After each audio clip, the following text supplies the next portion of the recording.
প্রথম কথা হচ্ছে আমাদের শিল্পীদেরকে সিকিউর করতে হলে সিনেমা থাকতে হবে। আর সিনেমা কেন থাকছে না? বিকজ হচ্ছে প্রডিউসার তার টাকাটাই পাচ্ছে না, যে টাকাটা ইনভেস্ট করতেছে সেই টাকাটা সে রিটার্ন পাচ্ছে না, যার কারণে সে repeatedly second third fourth movie তৈরি করতে পারতেছে না। সুতরাং আমাকে শিল্পীদের জন্য কাজ করতে হলে আগেই আমাকে সিকিউর করতে হবে এখানে যারা ইনভেস্ট করবে তাদের টাকাটা সিকিউর করতে হবে। তাদের টাকাটা সিকিউর করতে হলে কিভাবে করতে হবে সেটা একটা রোড ম্যাপ তৈরি করতে হবে, সেটার একটা পরিকল্পনা তৈরি করতে হবে। অন্যান্য সমিতি এবং সরকার, তথ্য মন্ত্রণালয়, সাংস্কৃতিক মন্ত্রণালয় এবং আমাদের যে সমস্ত সিনেপ্লেক্স মালিক সমিতি আছে সেখানে আমাদের মুভমেন্ট করতে হবে, আমাদের কাজ করতে হবে এবং এগুলো নিয়েও আমরা কাজ করব।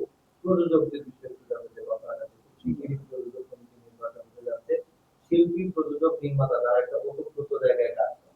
সেখান থেকে প্রযোজক সমিতি দীর্ঘদিন ধরে অভিভাবকহীন, আসলে সেটা একটা মানে ভারপ্রাপ্ত সরকারি আন্দোলন চলছে।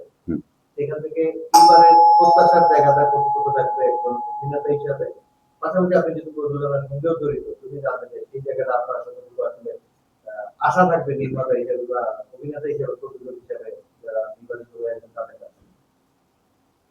আমাদের প্রযোজক সমিতিতে প্রায় 100 জনের উপরে হচ্ছে ভোটার। সম্ভবত 8ই আগস্ট আমাদের নির্বাচন। আমি মনে করি নির্বাচন প্রক্রিয়ার যে সমস্ত কোড অফ কন্ডাক্ট আছে, যে সমস্ত নিয়ম কানুন আছে, প্রত্যেকটা নিয়ম কানুন মেনেই এই নির্বাচনটি হবে। নিয়ম কানুনের কোনো ব্যত্যয় হবে না।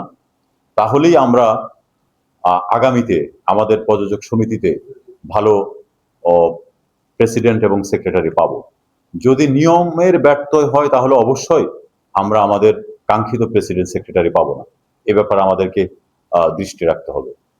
পূর্বেও যারা আন্তর্জাতিক বিষয়ক সম্পাদক হয়েছেন তারা নির্বাচিত হওয়ার আগে অনেক ধরনের প্রতিশ্রুতি দিয়েছেন, কিন্তু পরবর্তীতে আমরা গত 2-3 কমিটিতে আন্তর্জাতিক বিষয়ক সম্পাদক যিনি নির্বাচিত হয়েছিলেন তার খুব একটা ফলপ্রসূ ভূমিকা দেখিনি।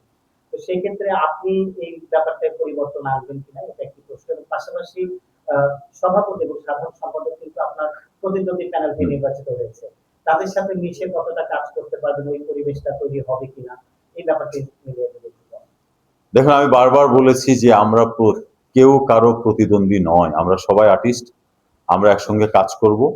আমি বিশ্বাস করি আমাদের অন্য প্যানেল থেকেও প্রেসিডেন্ট সেক্রেটারি বা অন্যান্য পদে যারা এসেছেন, আমি যে প্রস্তাবগুলো দেব সেটি আমার ব্যক্তিগত কোনো প্রস্তাব হবে না, সেটি সমিতির কল্যাণে, সেটি আমাদের শিল্পীদের কল্যাণে। আমরা সবাই যেহেতু একসঙ্গে কাজ করব, আমার বিশ্বাস ওনারা আমার কোনো সাবজেক্ট, কোনো এজেন্ডা নিয়ে বিতর্ক সৃষ্টি করবে না। আপনাদের যেহেতু শিগগিরই নির্বাচিত হওয়ার জন্য মিটিং হবে, সেখানে আসলে যে টিম মেম্বার বা একজন আন্তর্জাতিক সম্পাদক হিসেবে নিজের উপস্থাপনার জায়গাতে আপনারা আছে কিনা, সেটা থাকলে দু একটা কি পয়েন্ট একটু যদি আমাদের জানান। আমার প্রথম মিটিং এ কয়েকটা এজেন্ডা আছে। আমাদের প্রথম মিটিং হবে আগামীকাল। তার মধ্যে এজেন্ডাদের মধ্যে হচ্ছে, প্রথম এজেন্ডা হচ্ছে আমার জানতে চাওয়া বিগত দিনে যে সমস্ত আমাদের ইন্টারন্যাশনাল কমিউনিকেশন হয়েছে তার ইমেল অ্যাড্রেস, তার ডাটাবেজ আমাকে অফিসিয়ালি হস্তান্তর করা এবং আমাকে আরো জানানো যে কি ধরনের কাজ বাকি আছে, যেটা আমি পরবর্তীতে শেষ করার জন্য শেষ করতে আমার জন্য সুবিধা হবে।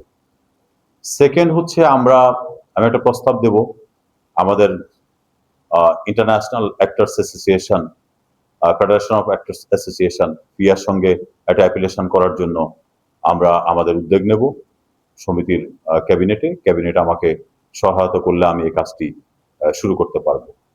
এ ধরনের আরো বেশ কিছু পদক্ষেপ আমার আছে। আমাকে আসলে প্রথম ক্যাবিনেটে যাওয়ার পরে, মিটিং করার পরে আগামীতে আমি এজেন্ডাগুলো কিভাবে সাজাবো, কিভাবে দেব, সেটা নিয়ে আমি চিন্তা করতে পারবো।